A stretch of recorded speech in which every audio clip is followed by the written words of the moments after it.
নমস্কার, ময়দান স্পোর্টসের আরও একটি ভিডিওতে আপনাদের সকলকে আরেকবার স্বাগত। আপনাদের সঙ্গে রয়েছি আমি সুকন্যা। ময়দানের আনাচে কানাচে ছড়িয়ে ছিড়িয়ে থাকা অন্য সব খবর দেখে নিতেই আমরা চোখ রাখবো ময়দানে কিচিরমিচিরে।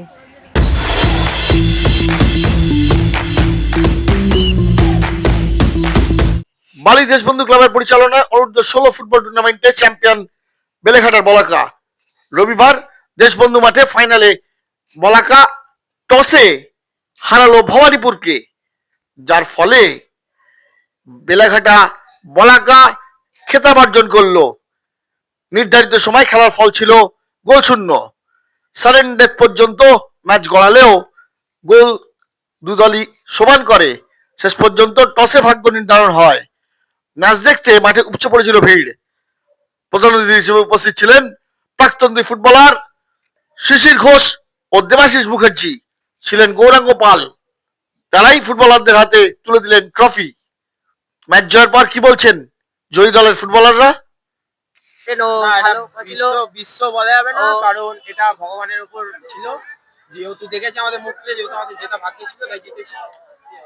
জেতা ভাগ্যে ছিল বলে জিতেছি। কিন্তু তাও তো আমরা জেতা দিয়ে খেলেছি, তো এমন না যে আমরা হাল ছেড়ে দিয়েছি, জিতে খেলেছি। মানে যতটা যা ছিল সব দিয়ে খেলেছি। সেবার তখন গোল স্কোর হয়নি, তাহলেও পেনাল্টিতে গেছে, পেনাল্টিতে খেলা হয়েছে।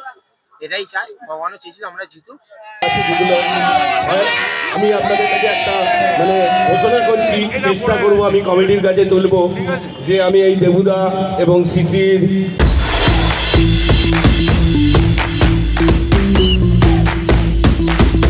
স্কাইজির সঙ্গে গাঁটছড়া বাঁধলো গয়েশপুর মহিলা ফুটবল একাডেমি। এই মহিলা ফুটবল একাডেমি চালাচ্ছেন অমৃত দাস।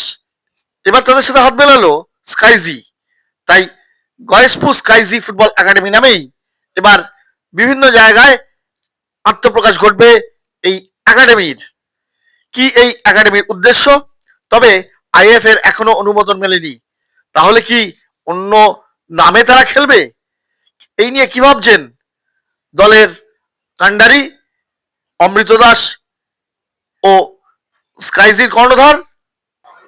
ফুটবল নিয়ে দেখুন, আমরা তো ছেলেদের নয়, আমরা শুধু মেয়েদের টিম চালাচ্ছি। 2015 সাল থেকে রেসিডেন্সিয়াল মেয়েদেরকে এক জায়গায় রেখে দুটো ডাল ভাত খাইয়ে, অনেক গরিব ঘরের মেয়ে যারা ফুটবল একটা বুট কেনারও ক্ষমতা নেই, সেখান থেকে আমাদেরও তাদেরকে বুট পোশাক সবকিছু দিয়ে মেয়েদেরকে এক জায়গায় রেখে আমরা এগিয়ে নিয়ে যাচ্ছি।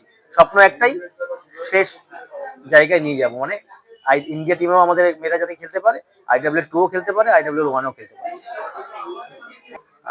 গয়েশপুর স্কাইজি ফুটবল একাডেমি যেটা আজকে ফরমেশন হলো, দুটো সংস্থা মূলত বলতে গেলে গয়েশপুর স্পোর্টস ফুটবল একাডেমি এবং স্কাইজি ফুটবল ক্লাব, দুটো সংস্থা একসাথে মার্জ হয়ে যেটা দাঁড়ালো গয়েশপুর স্কাইজি ফুটবল একাডেমি। আর আগামী দিনে গয়েশপুর স্কাইজি একাডেমি যৌথভাবে যেটাই করুক না কেন, সেটা পরিকাঠামো উন্নয়ন হোক বা প্লেয়ারদের সব ধরনের সুযোগ সুবিধা প্রদান হোক, উন্নত পরিকাঠামো হোক এবং প্র্যাকটিস, ভালো উন্নত মানের প্র্যাকটিস থেকে শুরু করে সবটাই আমরা যেটা করব যৌথভাবেই করব। এই ভাবনা চিন্তা নিয়ে আমরা আজকে থেকে এটা শুরু করছি।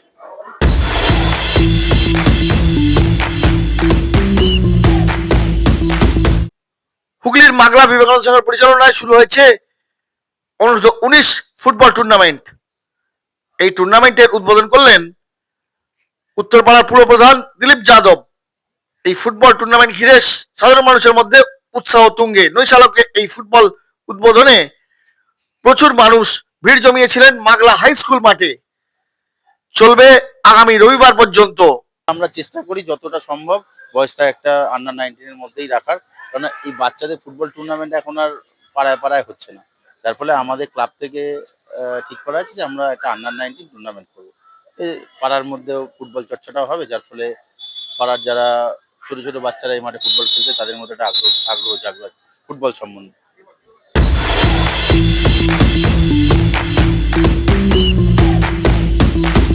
হুগলির জাঙ্গিপাড়ায় উদ্বোধন হলো আন্তর্জাতিক মানের সুইমিং পুলের।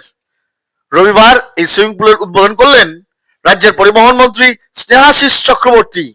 এই সুইমিং পুল দীর্ঘদিন ধরেই চাহিদা ছিল সাধারণ মানুষের মধ্যে। শেষ পর্যন্ত পরিবহন মন্ত্রীর উদ্যোগে হুগলির জাঙ্গিপাড়ায় এই সুইমিং পুলের উদ্বোধন হলো। আশা মিটল সাধারণ মানুষের।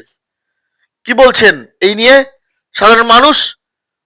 শুধু তাই নয়, সুইমিং পুল উদ্বোধন করে ঘুরে দেখলেন পুরো এই সুইমিং পুলটি। ছিলেন রামানুজ মুখার্জির মতো সাঁতারের বর্ষিয়ান কর্তারাও।